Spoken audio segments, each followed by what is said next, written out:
안녕하세요. 마음이 부자인 유튜버 마부입니다. 오늘 유튜브 내용은 내가 만난 부자들 이런 주제인데요. 구독자분들께 질문을 던지겠습니다. 어떤 부자가 되고 싶은가 이건데요. 내가 만난 부자들의 특징, 이 특징을 알기 전에 어떤 부자냐에 대한 기준을 먼저 잡고 가야 될 것 같아요. KB부자 보고서나 하나부자 보고서 2020년 버전, 작년 말에 발행된 이 부자 보고서 기준으로 따지면 부동산 한 채 그리고 금융자산 10억을 부자로 말하는데요.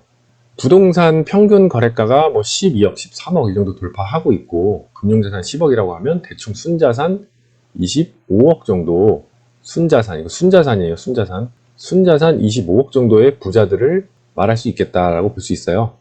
제가 만나본 부자들은 실제로 이제 부자들의 요 분포도를 보면은 이런 항아리 모양이라고 하는데 실제로 30억에서 50억대 부자들이 가장 많다 그래요. 실제로 이게 순자산이니까 순자산 30억에서 순자산 50억이라고 하니까 이 부채도 껴있고 하면은 70억대, 100억대 자산가일 수도 있겠습니다. 어쨌든 간에 순자산 요 30억대, 50억대 주변에 있는 나의 주변에 있는 이 30억대, 50억대 부자들을 보고 듣고 제가 느낀 점에 대해서 얘기를 해볼게요. 그 부자들의 특징이 되겠어요. 어떻게 해서 보든 주관적인 의견이고 사견이 많이 들어가 있으니까 그 점 참고해 주셨으면 좋겠습니다.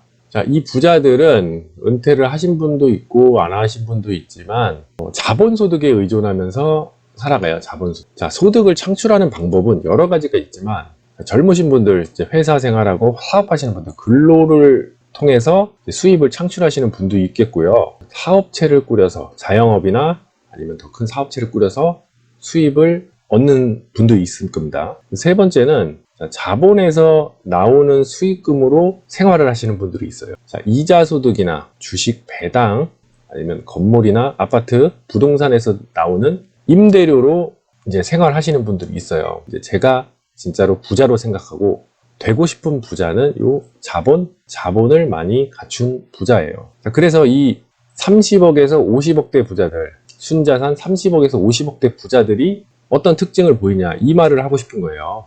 자, 이분들은 근로소득이나 사업소득에 크게 의존하지 않고 있다. 그 말인즉슨 자본에서 일정하게 나오는 잉여금이죠. 자본 잉여금.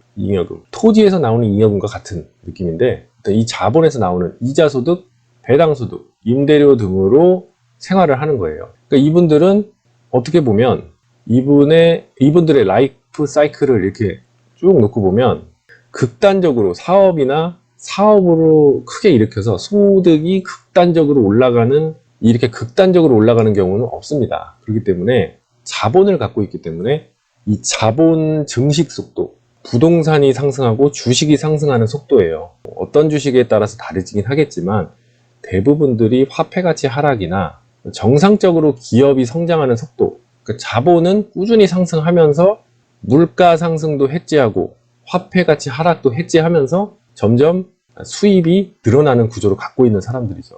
그렇기 때문에 이 소비 패턴이 극단적이지가 않아요. 일정 부분 고정적인 거죠. 그러니까 예를 들면은 20억 정도의 금융소득을 가지고 생활을 하시는 분들이 있어요. 대략 배당소득으로 4에서 5% 정도의 배당소득으로 이제 생활하시는 분이 있다고 치면 20억을 갖고 있으면 연 8천만 원 정도 소비할 수 있는 여력이 있어요. 그러니까 이분들은 8천만 원만 가지고 소비를 해요. 연 소비를. 근데 이분들의 어떤 특징이 있냐면 이 8천만 원 정도의 연 소비액을 항상 지킨다는 거예요. 예컨대 1억짜리 차가 있고 2억짜리, 3억짜리 이런 차를 사고 싶어도 이 정도는 살 수 있겠죠. 연 8천만 원 소비액을 고정적으로 갖고 계신 분들은. 하지만 크게 이런 것에 연연하지 않더라. 그리고 이 자산에서 나오는, 이 자산 20억에서 나오는 이 8천만 원을 자산 20억에서 8천만 원이 계속 나오기 때문에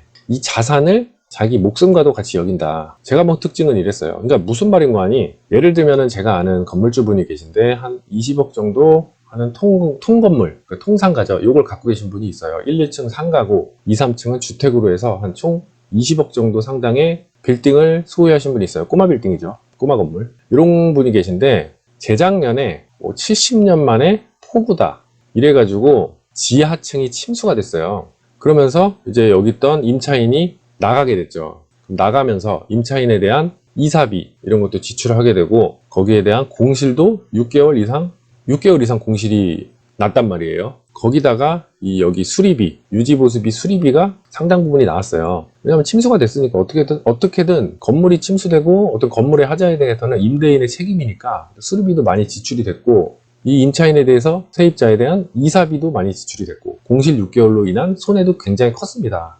그러니까 이분이 한 연 8천 정도 소비를 했지만 이 수리비, 이사비, 공실 6개월치 하면 거의 한 1,500 정도 나왔다는 걸로 제가 알고 있어요. 그러니까 이분은 이 1,500이라는 소비를 줄이면 줄였지. 그러니까 실제로 8천만 원 연 소비 가능액이 있는데 1,500을 그냥 소비를 줄여버리는 거죠. 그러니까 6,500만 원 정도로 이 부자는 그냥 그 해는 생활을 하는 겁니다. 왜냐하면 이 자산 20억을 깎아먹기 싫은 거죠. 그러니까 그분한테는 자산이 목숨과도 같다. 자, 어떠한 외부 요인이나 어떤 나의 내적인 요인으로 인해서 소비를 갑자기 늘려야 되는 상황이 생겨도 이 자산을 갉아서 소비를 충족시키지 않는다는 거예요. 그러니까 다시 말해서 황금알을 낳는 거위, 이 거위예요. 이 거위가 황금알을 낳는 거위가 이 자산 20억 상당의 자산인데 이 거위의 배를 절대 가르지 않는다. 이게 가장 큰 특징이었어요. 그러니까 이 자산이 20억이라는 거는 해가 갈수록 매년 5년, 10년 이런 해가 갈수록 계속 늘어날 겁니다. 이 20억 상당의 자산은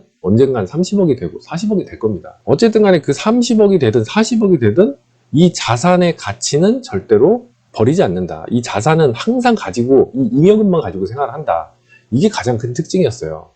또 다른 예시로 세금 문제가 있어요. 세금. 이 20억 상당의 이 자산가는 이 세금에 대해서 어떤 대처를 했을까? 실제로 이분은 부동산 한 채랑 20억 상당의 상가이기 때문에 사실 종부세는 상당 부분 많이 피해갔어요. 종부세의 문제는 아니고 이 건보료가 상당히 많이 나왔습니다. 건보료가 작년 대비 건보료가 상당히 많이 나왔어요. 그래서 거의 제가 알기로는 한 500에서 1,000만 원 정도의 연 건보료를 더 냈다 그래요. 상당히 많은 부분을 낸 거죠, 어떻게 보면. 하지만 이 건보료를 내고 재산세가 올라도 재산세도 올랐죠. 종부세는 많이 피해간 편인데 1주택자라 종부세는 조금 피해간 편인데 이 재산세도 공시지가율 현실화율 때문에 재산세도 상당 부분 올랐고 건보료도 상당 부분 올랐기 때문에 이분의 연 소비 가능액이 500만 원, 1,000만 원 가량 줄어버린 상황이에요. 이분들은 어떤 재산을 팔아서 상가를 부분 매도해서 이 금액을 메꿨냐? 절대 아닙니다. 절대 아닙니다. 그냥 연 소비 가능액을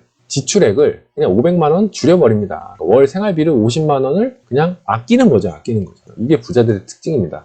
가장 부자들이 갖고 있는 특징, 이 자산을 목숨과도 같이 여긴다. 왜냐하면 이 자산은 어떻게 보면 나와 내가 노동하는 내가 근로하는 이런 것과 같은 부분이기 때문에 날 대신해서 일해줄 수 있고 날 대신해서 돈을 벌어다 줄 수 있는 자산이기 때문에 이거 나의 목숨과도 같다. 우리가 돈 준다고 우리 장기 하나 팔고 그러지 않잖아요. 어쨌든 간에 이 사람들에게 이 자산은 헐어서 먹는 그냥 단순히 돈이 아니라 이분들에게는 목숨이었다. 저도 자산을 계속 쌓아가고 있고 매달 근로를 통해서 번 돈을 자산으로 계속 바꾸고 있는 중이기 때문에 저도 이 부분에 대해서 굉장히 본받고 싶고 이분들의 이 마인드, 가슴속 깊이 있는 그 마인드, 부자에 대한 마인드를 항상 배우고 싶습니다. 자산을 목숨과도 같이 지키자. 테슬라로 200%, 300% 벌었다고, 테슬라로 1억 벌었다고 1억짜리 차를 사는 그런 행위는 절대 안 되겠다. 부동산으로, 주식으로 1억이든 2억이든 대박 수익이 나도 절대 자산을 헐어서 소비를 하지 않는다. 이게 부자들이 갖고 있는